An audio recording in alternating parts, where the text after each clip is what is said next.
Si vous nous rejoignez, merci de votre fidélité. Bienvenue, mesdames et messieurs. Voici les titres de votre journal. Le contrat de construction de la route Farana-Dabola est signé. La cérémonie a eu lieu il y a quelques jours en présence du ministre secrétaire général de la présidence. 106 km seront réalisés pour plus de 200 millions de dollars américains. Retour des migrants guinéens en provenance de la Tunisie. L'opération est mise en route par le chef de l'État, général Mamadi Doumbouya. L'État ne laissera jamais tomber un Guinéen partout où il se trouve dans le monde. On fera le point tout à l'heure dans ce journal. On ira enfin à Abidjan pour vivre la journée dédiée à la Guinée à l'occasion du FEMUA 2025. Notre pays a brillé sur scène et en dehors des scènes. Une véritable démonstration de puissance culturelle à laquelle nos envoyés spéciaux ont assisté.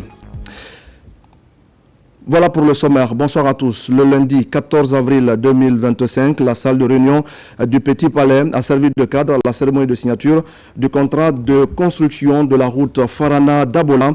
C'est le ministre secrétaire général de la présidence de la République, général Amara Kamara, qui a présidé la cérémonie.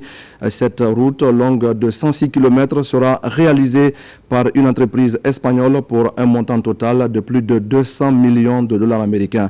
Adjudant-chef Abakar Kamano, correspondant de la presse militaire.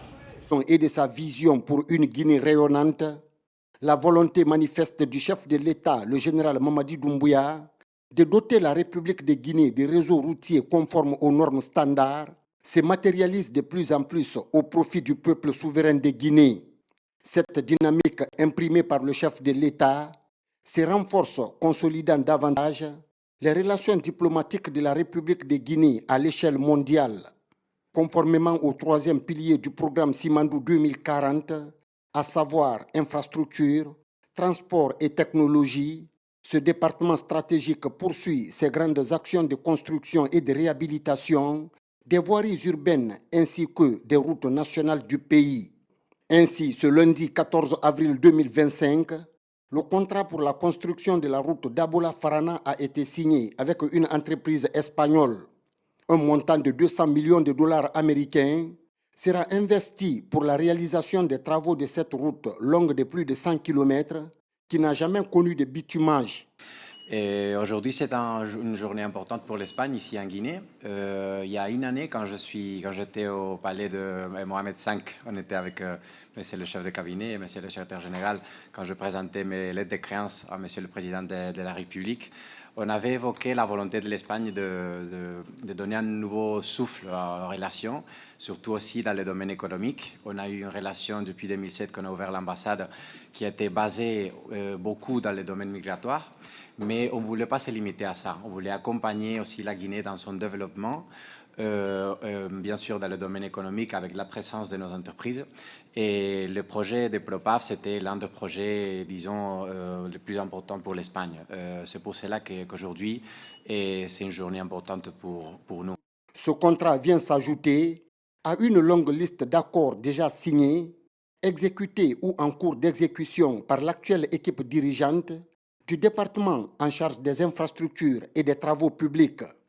À cette occasion solennelle, le ministre Mahamadou Diallo a exprimé sa gratitude et sa reconnaissance envers le président de la République, le général Mamadi Doumbouya, qui fait du développement de notre pays une priorité absolue. Il a également insisté sur la qualité des travaux à réaliser ainsi que sur le strict respect des délais contractuels. Un sentiment de beaucoup de fierté.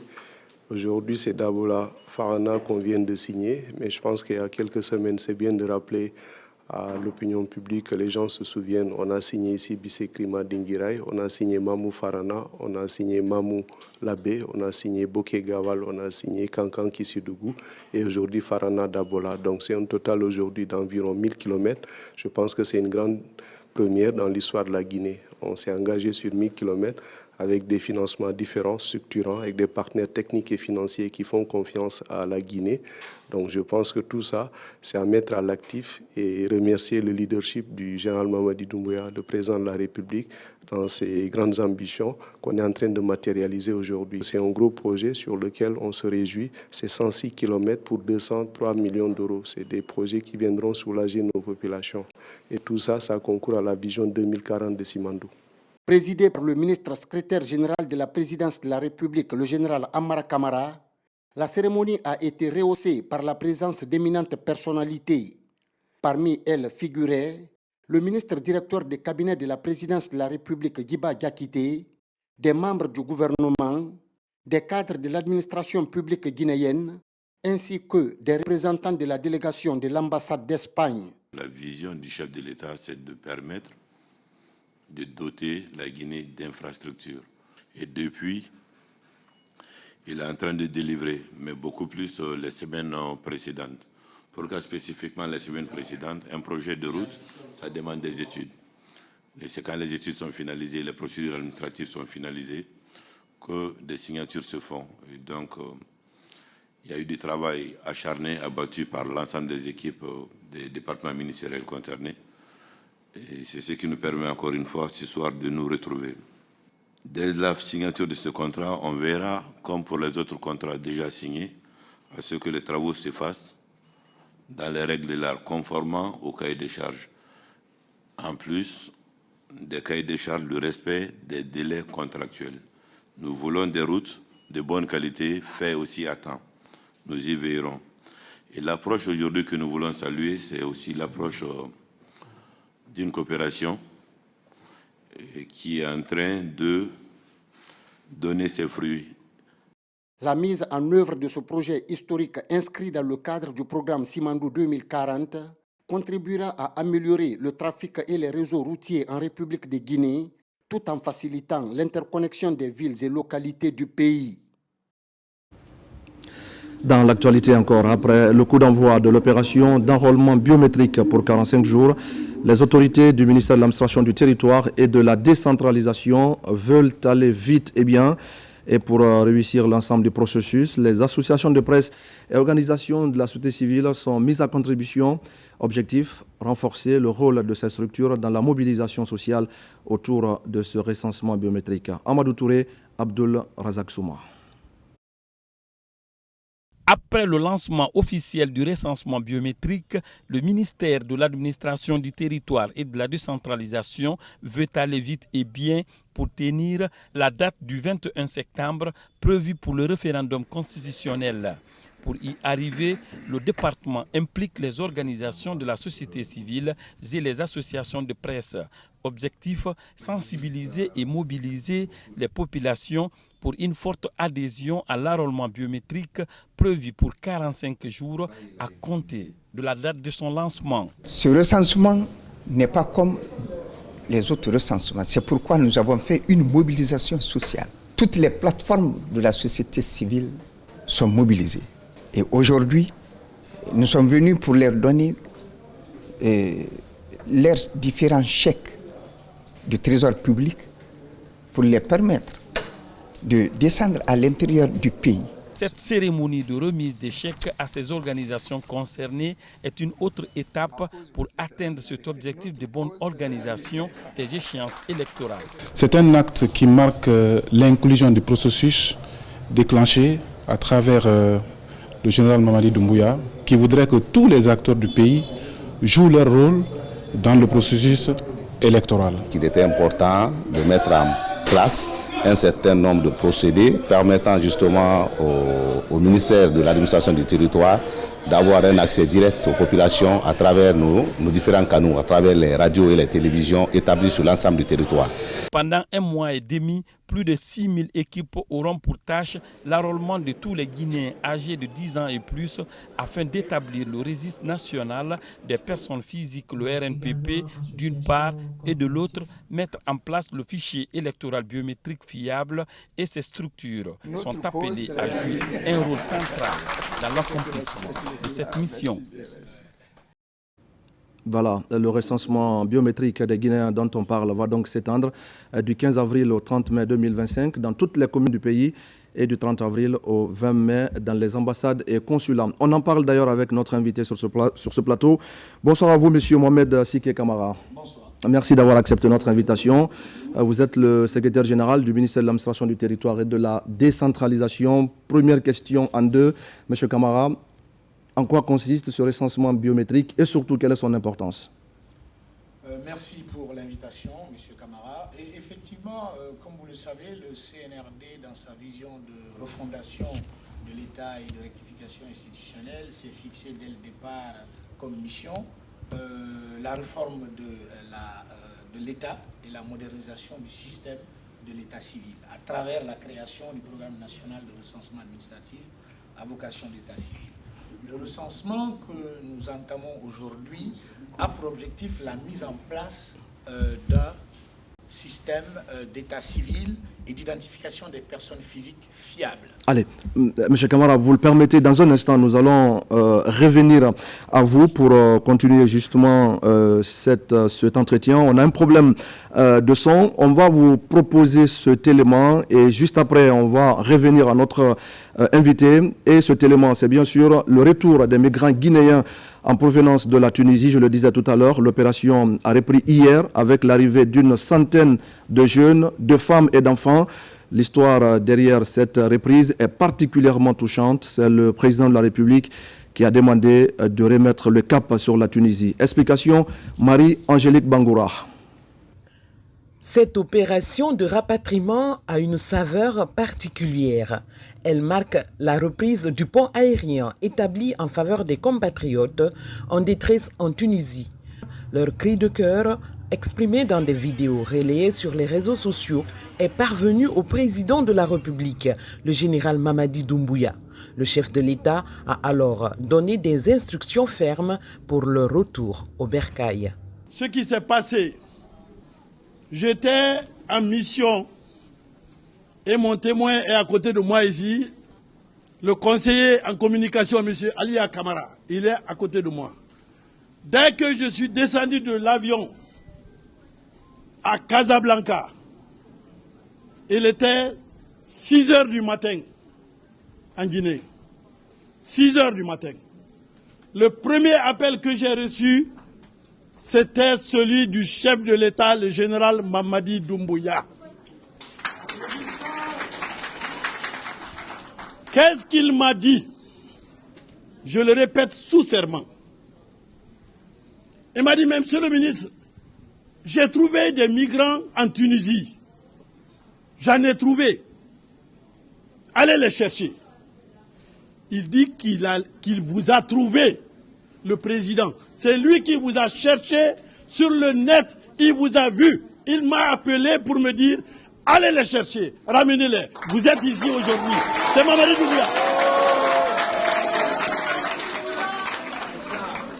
Ce n'est ni Fadima, ni Paul, ni Pierre, ni Zaoro. C'est le général Mamadi Doumbouya qui vous a trouvé. Alors, sa priorité, ce n'est pas les routes. Sa priorité, ce n'est pas le courant. La priorité du chef de l'État, ce sont vous, les Guinéennes et les Guinéens. C'est vous. C'est à vous qu'il donne le courant, c'est à vous qu'il donne la route, c'est à vous qu'il donne l'eau. Il ne se trompe pas. Ce convoi est composé de 142 jeunes compatriotes, dont 12 femmes et 17 mineurs. Ils expriment leur reconnaissance au chef de l'État qui, depuis le début des opérations de rapatriement, a déjà permis à plus de 18 000 Guinéens de rentrer à la maison pour participer aux efforts de développement du pays. Depuis 2021, je suis parti en Tunisie, c'était en octobre. J'ai fait le retour en Guinée parce que la Tunisie, il y a trop d'agressions, il y a trop de patrouilles. Les bailleurs, si tu loges la maison, c'est eux-mêmes qui vont appeler les clochards pour vous agresser. Moi, ils ont venu un jour, j'étais seul dans la maison avec les machettes, ils ont fait ce qu'ils voulaient, j'ai envoyé la photo à ma famille, les cicatrices sont là. Ma femme était enceinte de 5 mois, la police tunisienne lui a pris, on l'a envoyé en Libye. Donc la famille a tout fait, donc c'est grâce à la famille elle s'est retournée en Tunisie.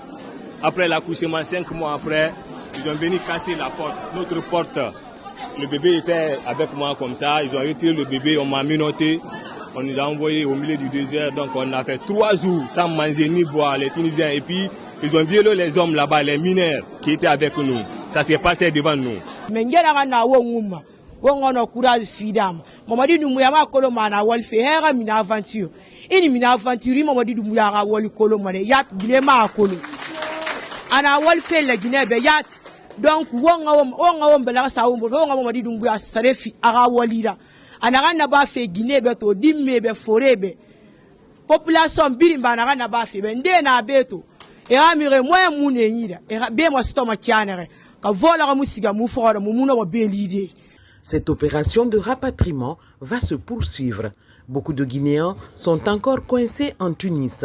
L'OIM, partenaire technique de l'État, les a identifiés. Et dans les prochains jours, un autre convoi est attendu à Conakry en provenance de Tunis. Ils vont participer au grand chantier de la République. Vous allez vous insérer dans le tissu économique. Vous avez trouvé ici, vous le savez, Simandou 2040. Voilà. Ce n'est pas Simandou 2020. Ce n'est pas 2020, 2040. Non. C'est 2040. Le président a défini 2040 pour que ces 15 premières années, il puisse planter les vrais piliers du développement de ce pays. Et il le fera. Nous prions Dieu, le Tout-Puissant, qu'il lui donne la force, la santé et surtout l'amour des Guinéens qu'il a déjà conquis pour qu'il finisse cette œuvre. Ces enfants qui sont là, ces enfants, ceux-là, regardez, ces enfants-là, quel trésor, qu'est-ce qui vaut mieux que cet enfant? Alors il est chez lui, sur la terre libre de la Guinée. Depuis la mise en place du pont aérien par le président de la République, plus de 18 000 jeunes ont été ramenés au bercail. Le général Mamadi Doumbouya compte sur la fougue et le dynamisme de la jeunesse pour favoriser l'émergence de la République de Guinée. Merci à Marie-Angélique Bangoura. Je vous le disais tout à l'heure, mesdames et messieurs, nous allons revenir à notre invité de ce journal. C'est M. Mohamed Siké Camara. Encore une fois, bonsoir à vous. Bonsoir, M. Camara. Et bienvenue sur les antennes de la télévision nationale. Vous êtes donc le secrétaire général du ministère de l'administration du territoire et de la décentralisation. On va donc parler avec vous de ce recensement biométrique qui a été lancé il y a quelques jours sur l'ensemble du territoire national. En tout cas, c'est une opération qui concerne l'ensemble du territoire et même les consulats et les ambassades. Tout d'abord, en quoi consiste ce recensement biométrique et quelle est son importance? Merci beaucoup pour l'invitation, M. Camara. Effectivement, le CNRD, dans sa politique de refondation de l'État et de rectification institutionnelle, dès sa prise de fonction, s'est fixé comme objectif prioritaire la réforme et la modernisation du système de l'État civil et de l'identification des personnes physiques à travers la mise en place du programme national de recensement administratif à vocation d'état civil, le PN-RAVEC, qui est un mécanisme permettant de recenser les informations personnelles de tous les Guinéens et sur l'ensemble du territoire national, sur la base de documents d'état civil. Le PN-RAVEC vise surtout à créer deux registres, le registre national de l'état civil et le registre national des personnes physiques qui sont interopérables avec les autres registres, notamment celui de la sécurité sociale, de l'éducation, de la santé, mais également des passeports ou des cartes d'identité. En quoi consiste, comme vous l'avez dit, le recensement biométrique? Le recensement biométrique consiste effectivement à enregistrer les informations personnelles biométriques, c'est-à-dire l'empreinte digitale, l'iris, la reconnaissance faciale de tout d'un citoyen, n'est-ce pas, pour des fins d'identification et d'authentification de son identité. Il permet, in fine, entre autres, de lutter efficacement contre la fraude et l'usurpation d'identité. Voilà un peu comment est conçu, n'est-ce pas, ces deux fichiers qui ont pour objectif ensuite d'avoir une identité pour chaque personne, une identité fiable. Oui, alors ces derniers temps, on en a beaucoup entendu parler. Pour le citoyen qui nous regarde ce soir, sur le terrain concrètement, comment se passe cette opération de recensement? Alors, le recensement qui a débuté, comme vous le savez, le 15 avril de ce mois, aura une durée de 45 jours, donc jusqu'au 30 mai prochain. sur toute l'étendue du territoire national. Ensuite, nous aurons le recensement biométrique à l'extérieur, dans les ambassades et les consulats, à partir du 30 avril jusqu'au 20 mai. Comment cela se passe? C'est très simple. Il faut se doter, n'est-ce pas, d'un extrait de naissance, d'un jugement supplétif tenant lieu d'un extrait de naissance ou d'un certificat de nationalité. Et être âgé, n'est-ce pas, de 10 ans ou plus. Pourquoi 10 ans? Bon, nous avons préféré, disons, mettre en suspens les enfants de 0 à 10 ans pour permettre de recenser beaucoup plus de personnes, parce que l'objectif qui est recherché au bout de cette action, c'est d'avoir un fichier électoral. Donc, par la suite, le PNRAVEC étant un système continu, nous reviendrons sur les enfants de moins de 10 ans pour pouvoir recenser et permettre à tout bon Guinéen d'obtenir un titre d'identité fiable, efficace et qui ne souffrira d'aucune contestation.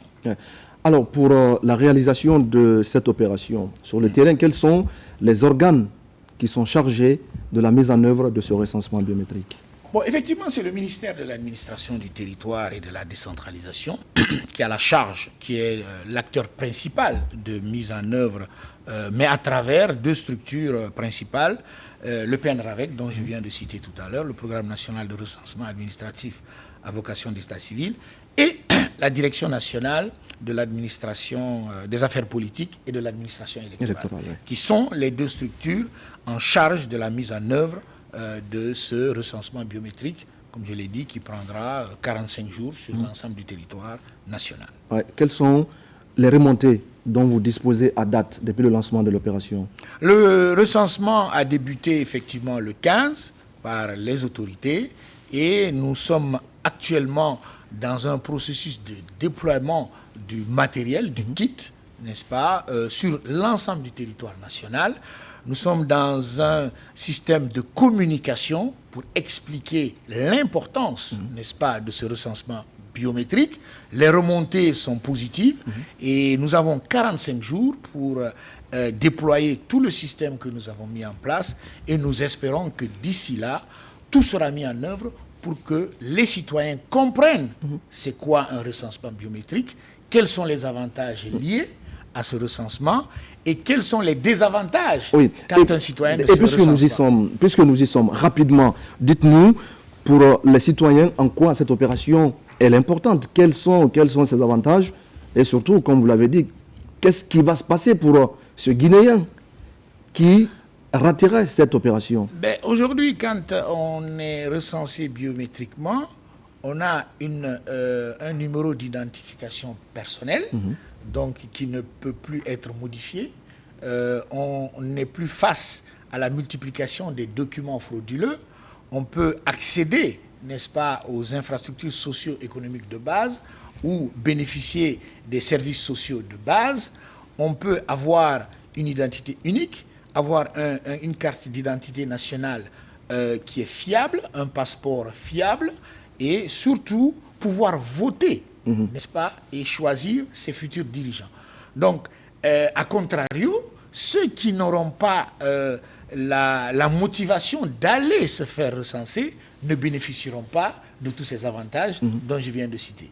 Donc, je pense que c'est le moment pour nous, Guinéens, d'aller se faire recenser, qui recensement nous permettra de connaître non seulement le nombre d'étrangers vivant sur notre territoire national, mais surtout, n'est-ce pas, de bénéficier d'un document unique qui est le numéro d'identification personnelle dès sa naissance jusqu'à sa fin de vie.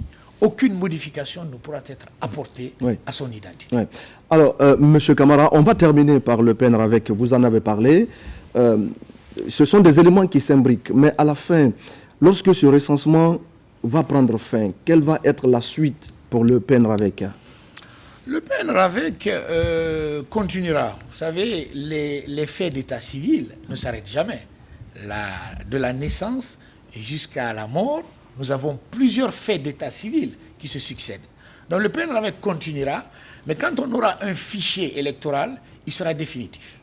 Donc on ne sera plus obligé, par exemple, à chaque élection, de revoir notre fichier. Nous aurons un fichier électoral dynamique qui, à chaque événement concernant un fait d'état civil, le fichier électoral se mettra à jour.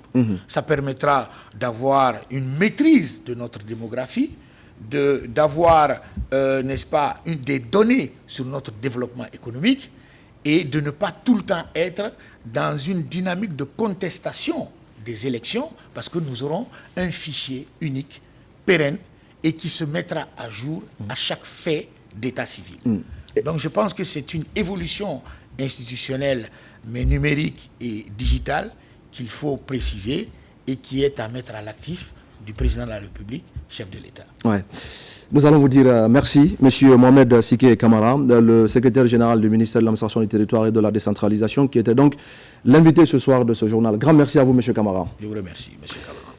Dans le reste de l'actualité, une forte délégation gouvernementale séjourne depuis quelques jours maintenant à Varsovie, c'est en Pologne.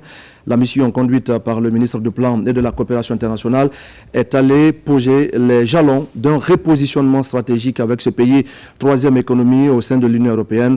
Mohamed Souma et Daouda Tabansila reviennent sur les premières rencontres que la mission guinéenne a eues sur place. C'est pour tendre la main à tous les pays et partenaires européens devant appuyer le développement socio-économique de la Guinée. C'est du moins l'objectif de cette mission à Varsovie, la capitale polonaise. Elle est conduite par le ministre du Plan et de la Coopération internationale. Au cours de cette première journée, la délégation multiplie d'ores et déjà les rencontres. Il y a beaucoup de potentiel pour développer les relations entre la Pologne et la Guinée.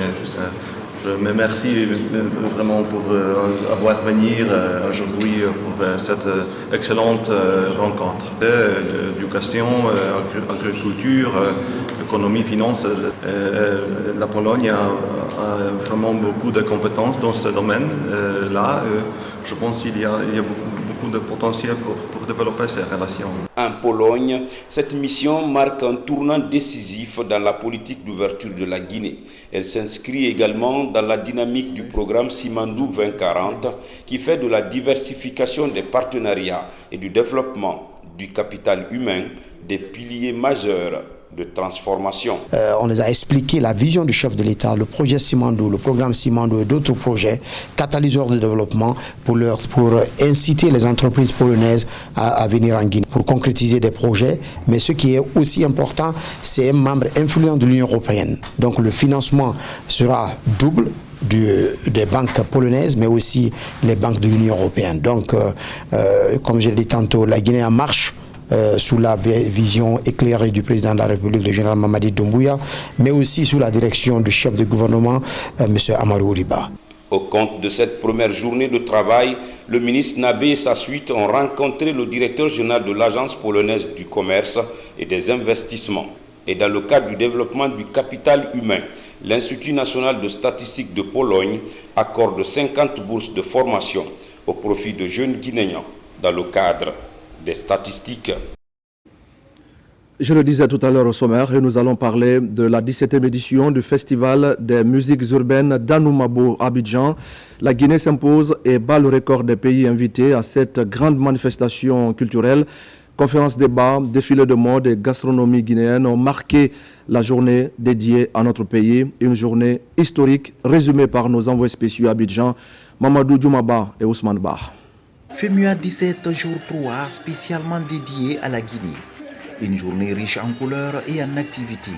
Ivoiriens et Guinéens tous en textile made in Guinée, comme pour célébrer la Guinée dans toute sa grandeur sur la terre ivoirienne. Les festivités démarrent par une conférence de presse animée par le ministre Moussa Moïse Silla et le commissaire général du FEMUA Salif Traoré à Salfo. Face aux médias et au public, ils ont relevé les points forts dont la Guinée a fait montre. Une première à ce festival. Ce plateau que j'ai partagé avec mon frère Assalfo, commissaire général du FEMUA, avait pour objectif d'expliquer un peu les objectifs de la désignation de la Guinée comme le pays invité d'honneur du FEMUA 17. Expliquer que nous sommes porteurs d'un message du président de la République, le général Mamadi Doumbouya, qui a accepté cette désignation, qui a mis les moyens pour nous accompagner. Vous voyez, nous sommes ici avec plus de 300 personnes, des artistes, des anciens ministres, des cadres de différents départements, pour porter ce message de paix, d'unité et d'appel au vrai panafricanisme à l'endroit du peuple ivoirien, mais également de la communauté internationale. La conférence de presse est suivie d'un panel de la directrice générale de l'ONT sur le potentiel touristique guinéen. Puis, place à l'ambiance, marquée par des prestations des Guinness des records guinéens, suivies d'un défilé de stylistes modélistes. Une célébration du textile du pays invité d'honneur. Avec des costumes, des personnages incarnant les rois et résistants africains ont aussi fait leur démonstration. C'est un sentiment de fierté qui nous anime d'avoir été invité par le ministère et de faire partie de cette délégation qui se révèle à la Côte d'Ivoire et au monde à travers vraiment la force de sa culture, la culture qui doit être une puissance qui permettra à la Guinée de revenir en toute quiétude dans le monde divers de la grande culture universelle. De toute façon, on a ce sentiment de fierté d'être Guinéen aujourd'hui. Façon, tous les autres pays nous envient. On a vu ici des collègues du Sénégal, de la Côte d'Ivoire qui sont en train de dire non, il faut qu'on se rapproche de nos ministères pour essayer de voir comment ça se fait, la Guinée est en train de faire ça et ça. Mais c'est parce que notre président a une volonté, il a une vision. Dans la convivialité, la délégation mixte, nouveaux et anciens ministres, s'offre le plaisir sur le podium.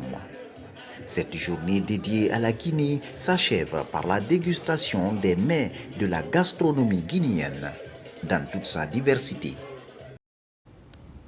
Et de Abidjan, direction Osaka, au Japon. C'est là que se tient depuis près d'une semaine maintenant l'exposition universelle 2025. La Guinée prépare ici aussi la journée qui lui est dédiée et qui est prévue pour se tenir le 10 juin prochain. En attendant, l'Agence guinéenne de promotion des exportations échange sur le site avec certains pays. C'est pour voir dans quelle mesure pallier les insuffisances qui freinent leurs ambitions de développement socio-économique et partager des expériences pour des solutions pérennes. Envoyé spécial à Osaka, Karim Kamara. Chaque jour, la ville d'Osaka s'éveille vrambissante. Des mouvements rapides de rotation sont orientés vers l'île artificielle de Yumeshima, appelée encore île des rêves. Une ville dans la ville où tous les intérêts sont concentrés sur l'exposition universelle. Ici, l'innovation des uns et des autres rivalise. En l'espace de 5 jours, le stand de la Guinée a reçu environ 5000 visiteurs. Mes remerciements au président Mamadi Doumbouya et au président général Assimi Goïta, deux présidents visionnaires qui sont en train aujourd'hui de faire la promotion de leur pays et inculquer à la jeunesse et à l'ensemble de l'Afrique cette marque de confiance en soi. Et nos visiteurs sont beaucoup plus impressionnés par le programme Simandou, vu la transformation économique et sociale que ça va donner ici aux Guinéens. En dehors de ça aussi, nos visiteurs sont beaucoup plus impressionnés par l'arbre à palabre, conformément au sous-thème que nous avons choisi.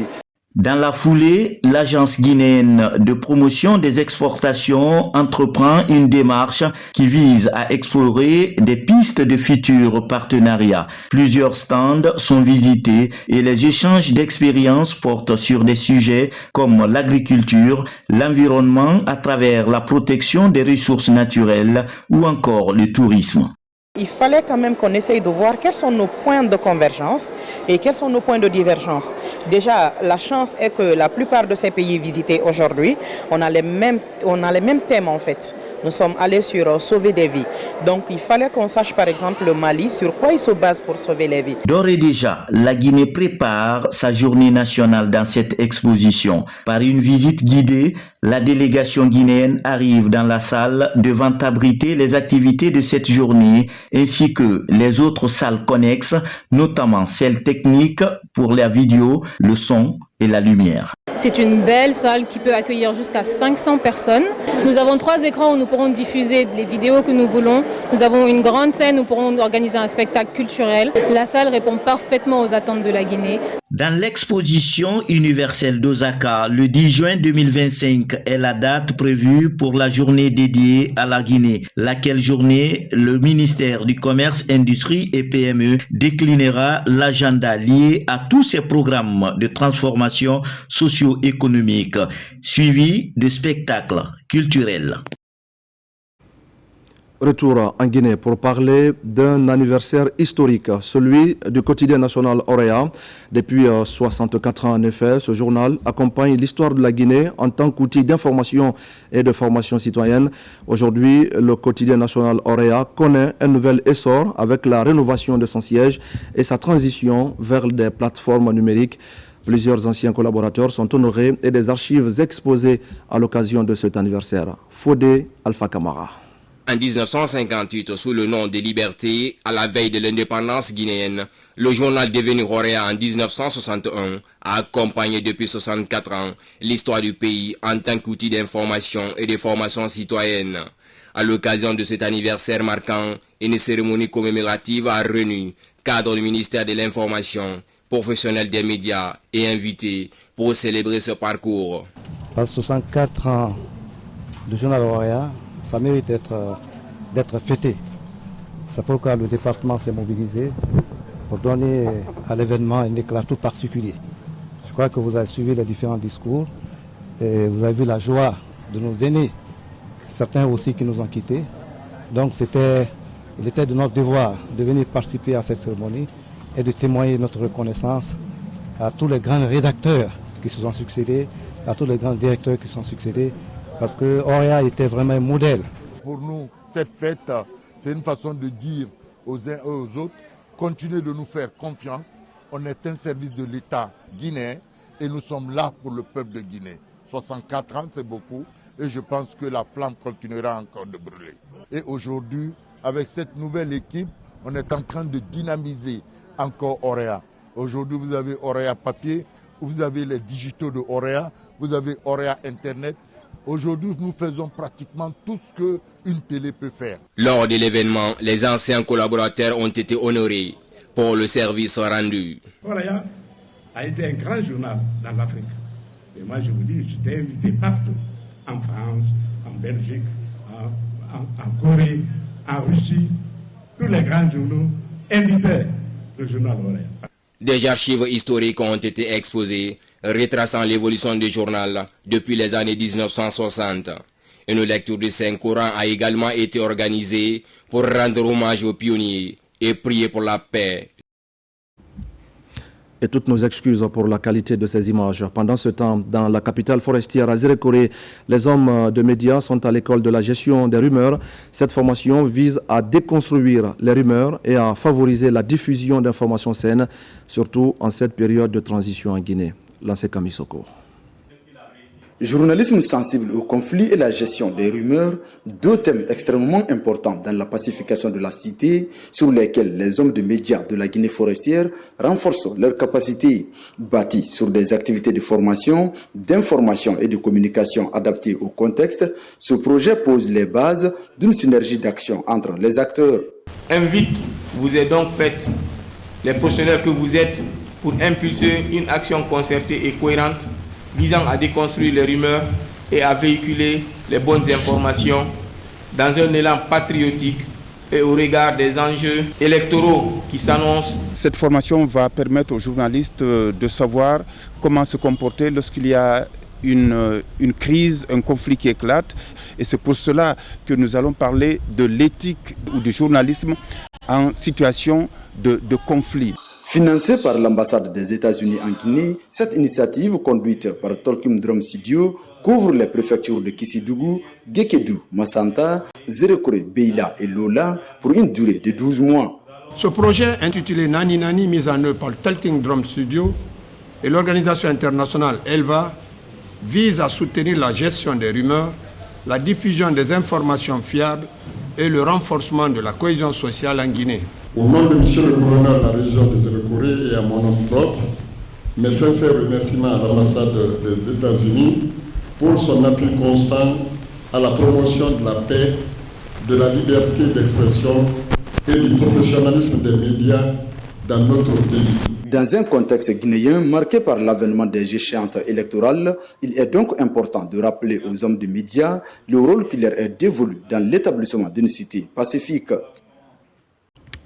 À présent, le contenu de ce communiqué du ministère du Travail et de la Fonction publique. Conformément aux dispositions du décret D 2022-0526 PRG CNRD SGG du 2 novembre 2022 modifiant le décret D 250 PRG SGG du 1er août 1995 concernant le fait légal en République de Guinée, le ministre du Travail et de la Fonction publique porte à la connaissance des travailleuses, travailleurs et agents des secteurs publics, mixtes et privés que la journée du lundi 21 avril 2025, lundi de Pâques, est déclarée férié, chômé et payé sur toute l'étendue du territoire national. Le ministre du Travail et de la Fonction publique profite de cette heureuse occasion pour souhaiter une bonne fête à tous les fidèles chrétiens de la Guinée et d'ailleurs. Le ministre Faya François Bourouno. L'ONG Femmes, Développement et Droits Humains en Guinée continue de jouer un rôle crucial dans la lutte contre les violences basées sur le genre. La structure vient d'organiser des modules de formation en faveur des acteurs clés de l'AB. Pendant 3 jours, les agents de prise en charge des cas de violence ont échangé sur les enjeux du dialogue communautaire ainsi que sur les mécanismes de protection et de soutien aux victimes. Saint-Martin Francine Adouno. Face à la lutte contre les violences basées sur le genre en Guinée, Moussa Djeroba, journaliste et défenseur des droits des femmes, a fondé l'ONG Femmes, Développement et Droits Humains en Guinée, avec le soutien financier de Feminist Opportunities Now, un membre de l'IPPF, Fédération internationale pour la planification familiale en Afrique. Moussa Djeroba nourrit ses partenariats qui est crucial car il permet à sa structure de renforcer les capacités des acteurs clés de l'AB et d'étendre son impact à travers des programmes ciblés et des interventions communautaires. Nous avons réussi à mettre en place ce dialogue entre des personnes qui ne sont pas de la même génération, mais qui ont fait des recommandations qui pourront nous permettre vraiment d'organiser d'autres activités ou de réfléchir à d'autres financements qui pourront par exemple faciliter l'organisation même des procès ici, parce que vous avez écouté le tribunal, les gens qui sont venus du tribunal, ils veulent organiser des audiences, mais il n'y a pas d'avocat. 3 jours d'activités intenses ont mobilisé les acteurs de la chaîne de prise en charge des cas de violence basés sur le genre à l'AB. C'était une sorte de sensibilisation, connaître quel est l'état des lieux des violences basées sur le genre dans la région de la baie, mais essayer aussi de trouver des pistes de solutions, des recommandations afin vraiment de freiner ce phénomène. Les violences conjugales, la mutilation génitale féminine, de la recrudescence des cas de viol à la baie. Placé sous le thème renforcement des capacités des acteurs de la chaîne et organisation d'un dialogue communautaire pour la lutte contre les VBG en milieu communautaire, ce projet vise à mobiliser et à former divers acteurs locaux et à créer des espaces de dialogue où les membres de la communauté peuvent échanger sur les VBG, partager des expériences et discuter des mesures de prévention afin d'améliorer la réponse aux violences basées sur le genre. On en vient maintenant à la journée mondiale de lutte contre l'hémophilie, une journée instituée depuis 1963 et qui est célébrée en Guinée pour l'occasion des séances de formation. Des panels et des conférences débats sont organisés. L'Association guinéenne de lutte contre l'hémophilie et son partenaire Novo Nordisk Hemophilia Foundation ont profité de la journée pour parler des avancées et des défis de la lutte. Adiatou Bari, Moussa Bangoura. L'hémophilie et la drépanocytose sont toutes des maladies héréditaires très répandues. Leurs facteurs de risque et symptômes sont souvent confondus à d'autres pathologies. Pour l'hémophilie, par exemple, le saignement reste le principal signe d'alerte. Tous les orifices naturels peuvent être l'objet de saignement. C'est sa seule manifestation clinique. Et il y a des éléments qui interviennent dans notre corps qui nous empêchent de saigner sans cause. On les appelle les saignements spontanés. Et aussi, quand on saigne parce qu'on a été confronté à une situation traumatique, ces mêmes éléments-là se mettent en place pour arrêter ce saignement. Sauf que chez les patients qui sont hémophiles, il y a l'un ou deux de ces éléments-là qui sont manquants. Ce qui fait que le traitement qu'on fait pour ces patients, c'est d'apporter ce qui leur manque. Depuis 2008, l'hémophilie est classée comme un réel problème de santé publique. En Guinée, 122 patients hémophiles sont suivis au service d'hématologie de l'hôpital Niastine. Le diagnostic précoce et l'accès équitable aux soins constituent encore des défis à relever. pas pour la Guinée seulement, pour beaucoup de pays, les cas sont encore sous-notifiés et nous n'avons pas beaucoup d'outils diagnostiques à disposition. C'est pourquoi cette équipe du ministère de la Santé en a fait une priorité et participe activement pour rehausser le niveau de prise en charge de cette maladie-là. L'OMS et la Fédération mondiale de l'hémophilie, à travers un mémorandum, ont donné des directives et recommandations sur les moyens de prévenir et de combattre l'hémophilie. Il s'agit entre autres la mise en place de programmes nationaux de prise en charge de l'hémophilie, l'intensification des activités de sensibilisation et de dépistage. À l'occasion de la célébration de la Journée mondiale de lutte contre l'hémophilie, une série de formations est faite pour une remise à niveau du personnel soignant. Faute d'un traitement adéquat, ces enfants, ces jeunes et ces adultes sont souvent condamnés à une vie d'isolement, de stigmatisation et dans certains cas à une mort prématurée. Aujourd'hui, aucune prévalence nationale de l'hémophilie n'est disponible, mais les acteurs impliqués dans la lutte mettent en avant la prévention par la promotion des examens prénuptiaux.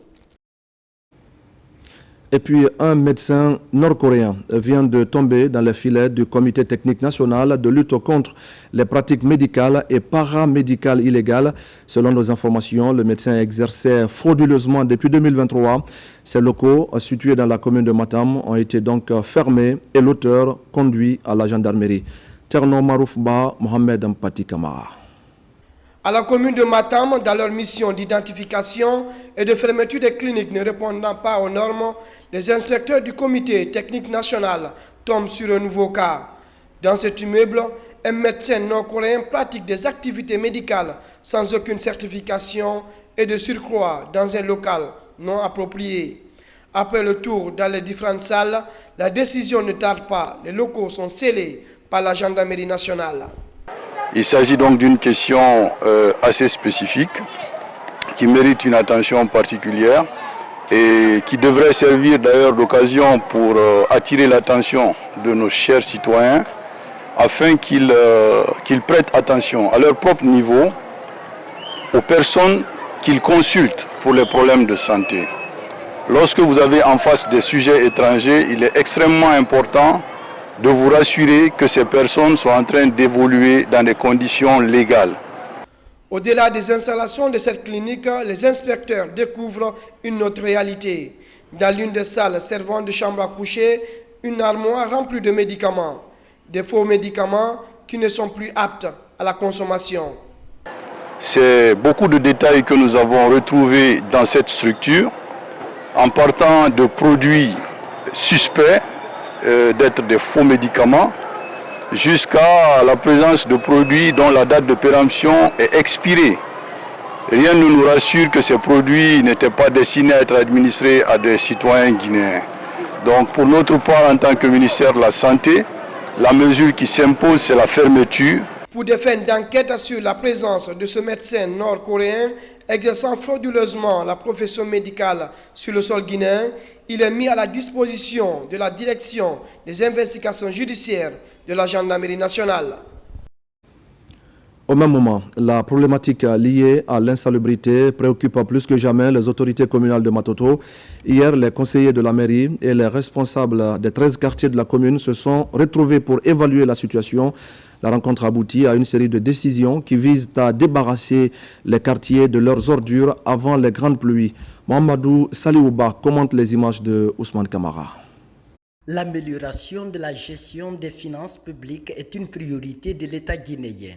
Ce, afin de promouvoir des pratiques budgétaires et sociales bénéfiques au financement des infrastructures économiques et sociales qui sont déficitaires actuellement dans le pays. Les différentes séries de formations sont programmées pour renforcer les capacités des étudiants qui sont dans les universités, les organisations de la société civile ainsi que les médias afin que ces derniers puissent jouer leur rôle. Lors de cette conférence débat, les participants ont été sensibilisés sur le civisme fiscal et la transparence budgétaire. Le débat a été très riche parce que tout simplement il nous a permis de comprendre que la gestion budgétaire est un levier pour permettre et encourager le civisme fiscal. Le civisme fiscal et la transparence budgétaire impliquent à la fois un accroissement de la mobilisation des ressources intérieures, mais aussi un renforcement de la préparation budgétaire et du contrôle de la chaîne de dépenses publiques. Le bon citoyen concourt à ce qu'on appelle le vivre ensemble. Et vivre ensemble, cela veut dire que les paramètres de la vie, notamment l'éducation, la santé, les infrastructures, et pour que ces infrastructures soient réalisées, il faudrait que chaque citoyen, en ce qui le concerne, puisse faire sa part de cotisation. Le projet de renforcement de l'engagement citoyen pour le civisme fiscal et l'amélioration de la transparence budgétaire est porté par l'ONG AFVDD avec le financement de l'Agence française de développement et l'Union européenne. Un projet qui couvre l'ensemble des régions administratives de la Guinée et pour une durée prévisionnelle de 15 mois. Vous l'aurez donc compris, mesdames et messieurs, c'était le compte-rendu de Nabila Moussa Kamara et Sarafdine Diallo sur ce projet de renforcement de l'engagement citoyen en faveur du civisme fiscal et de l'amélioration de la transparence budgétaire. Ça se passe donc à l'Abbé. On retourne à l'élément de Mamadou Saliouba sur la lutte contre l'insalubrité dans la commune de Matoto. Le long des ruelles, ces ordures ça et là, ou encore ces poubelles débordées, attire toutes les attentions à l'orée des grandes pluies. À la commune de Matoto, la question s'impose comme une urgence absolue pour les conseillers de la délégation spéciale et les responsables des 13 quartiers de la commune. Nous avons vu que la présidence de ces PAV ne répondait pas réellement à la politique d'assainissement qui était mise en place. Il s'agit de tenir la ville propre, de tenir nos rues propres, parce que ce sont ces routes qui sont le plus souvent vues en premier lieu pour toute personne qui se rend chez nous. Nous sommes prêts à accompagner les autorités de Matoto, à accompagner les autorités de la République. S'il y a un flux d'abonnés, nous allons accompagner proportionnellement au nombre d'adhésions d'abonnements, la quantité de matériel qu'il faut. Durant cette rencontre d'intenses débats, la problématique d'insalubrité est abordée dans toutes ses facettes. Les débats ont révélé des défaillances dans la chaîne d'assainissement et des comportements inciviques non compatibles à la bonne gestion des déchets. Pour éliminer des dépotoirs sauvages, il nous fallait de façon responsable identifier des lieux publics où on pouvait faire des équipements. Il a été question que le transfert des compétences se fait de façon concomitante avec le transfert des moyens. Ce cri de cœur aujourd'hui a été entendu par la plus haute autorité de la République, qui est son Excellence le général Mamadi Doumbouya. C'est désormais la course contre la montre pour débarrasser les quartiers des ordures avant la grande pluie. L'ONG Action pour la défense des acquis de la République vient également d'organiser une séance de sensibilisation des femmes. La promotion de l'autonomisation de cette couche est l'objectif recherché. La cérémonie a eu lieu à la tannerie, toujours dans la commune de Matoto. C'est un compte rendu de Mikini Moussa Kamara et Tcherno Maroufba. Entre hommes et femmes, le gouvernement guinéen a engagé des réformes vigoureuses. Il a pris des mesures structurelles et institutionnelles pour transformer les normes sociales. Depuis 3 ans en Guinée, l'autonomisation économique, sociale et politique des femmes est devenue non seulement une réalité, mais un déterminant fondamental de la consolidation du bien-être de la jeune féminine et de la cohésion sociale. Je appelle toutes les femmes à être autonomes.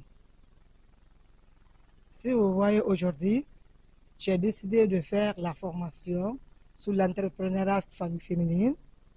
Ça veut dire les femmes aussi peuvent entreprendre. Rester à la maison, attendre l'aide des hommes n'est pas la solution. Donc j'appelle toutes les femmes du monde, principalement dans mon pays, la Guinée, de se lever, entreprendre, être indépendants de eux-mêmes.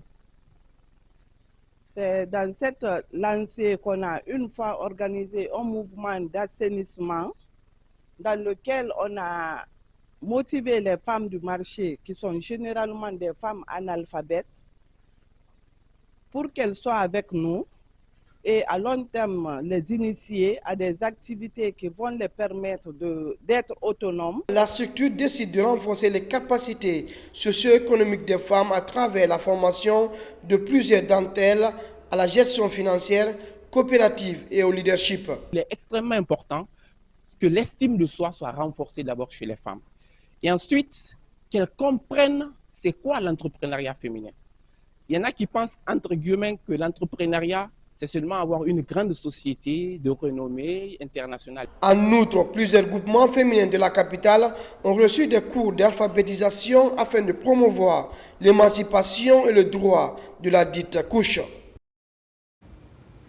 Lancement officiel d'une nouvelle entreprise panafricaine de digitalisation en Guinée. La société Meraki Tech Guinée a pour objectif la transformation digitale des entreprises, mais aussi la formation des femmes et des jeunes sur les métiers du numérique. On fait le point avec Ali Badara Kondé. C'est parti avec le lancement officiel de la nouvelle entreprise panafricaine de digitalisation en Guinée dénommée Meraki Tech Guinée. Elle se fixe pour ambition d'accélérer la transformation digitale des entreprises africaines grâce à des solutions innovantes, accessibles et adaptées à leur réalité. Notre première filiale a été ouverte en Côte d'Ivoire depuis 2019 et nous avons décidé pour notre vision 2024-2025 d'ouvrir en Guinée. Parce que c'est un marché qui nous intéresse depuis longtemps. On a une grande initiative de formation des femmes au numérique, donc formation sur les métiers du numérique, mais aussi formation à des outils qui vont leur permettre d'être plus autonomes dans leurs activités. Et ce que nous faisons aujourd'hui, c'est vraiment de co-créer les solutions et les technologies adaptées au marché africain. Alors, aussi en termes de transformation digitale, nous intervenons dans le développement des solutions et bien évidemment dans du marketing digital aussi. Meraki Tech Guinée, c'est aussi la transformation digitale des entreprises en Guinée. Elle envisage de participer à la formation des femmes et des jeunes sur les métiers du numérique. On est très content de voir que justement un jeune cabinet a pu développer des solutions on va dire africaines, parce qu'à la fin de la journée, même si les applications que nous utilisons sont de l'extérieur, ce sont des applications, mais des produits qui sont développés par un cabinet africain. Cette entreprise panafricaine met à la disposition de ses consommateurs des produits comme le logiciel de gestion des établissements scolaires, une plateforme 360 de gestion des clients pour ne citer que ceci. Dans l'actualité encore, après les premières marches pour la paix dans les régions du pays, la synergie GMD 25 et tous les mouvements affiliés viennent de se retrouver. Ils ont dressé le bilan des activités déjà réalisées et échangé sur les projets en cours. Leur objectif est de mieux accompagner les actions de développement initiées par le chef de l'État, général Mamadi Doumbouya. Bakari Bamba Kondé. La coordination générale de la synergie GMD 25 a tenu une rencontre avec tous ces mouvements de soutien au président de la République. Cette réunion qui s'est déroulée à son siège a regroupé les représentants de diverses organisations, associations et mouvements citoyens engagés à accompagner la vision du général Mamadi Doumbouya. L'objectif était de faire le point sur les activités réalisées et se pencher sur les perspectives pour renforcer la synergie. La synergie est une plateforme fédératrice qui met l'ensemble des mouvements de soutien, les intégrer dans un projet global de mobilisation et de sensibilisation pour que cela puisse réussir partout en République de Guinée. Au cours de cette rencontre, plusieurs mouvements ont présenté un bilan détaillé des initiatives qu'ils ont mises en œuvre pour soutenir le président. Nous avons d'autres activités parce que la synergie, elle est nationale. Nous avons Mamou, Mandiana, et pourquoi pas le 19, la commune de Kaloum doit recevoir l'homme de destin, celui qui a l'amour pour sa patrie, l'expression même du patriotisme. Je veux nommer le général Mamadi Doumbouya. C'est la population de Massantan qui m'a mandaté de venir représenter Massantan et prouver à général Mamadi Doumbouya que nous sommes pour lui. La Guinée est pour le général Mamadi Doumbouya. Les mouvements présents ont convenu de mettre en place un plan d'action commun basé sur les campagnes visant à sensibiliser la population sur les réalisations du CNRD et à mobiliser le soutien autour des projets futurs. Un mot de sport avec cette semaine de formation et de détection des jeunes basketteurs. L'initiative est soutenue par la Fédération guinéenne de basketball avec pour objectif de contribuer à développer les compétences sportives des talents et à promouvoir cette discipline dans notre pays. Plusieurs jeunes ont été retenus et devront donc poursuivre des séries de stages pratiques. Ablé Diallo. Cette séance d'entraînement est le couronnement d'une semaine de formation de ces jeunes pépites du basketball guinéen. L'idée est d'améliorer le niveau des jeux de ces jeunes basketteurs, mais aussi leur inculquer des valeurs telles que le travail d'équipe, la discipline et la persévérance. Notre objectif, c'était de travailler la défense et l'attaque.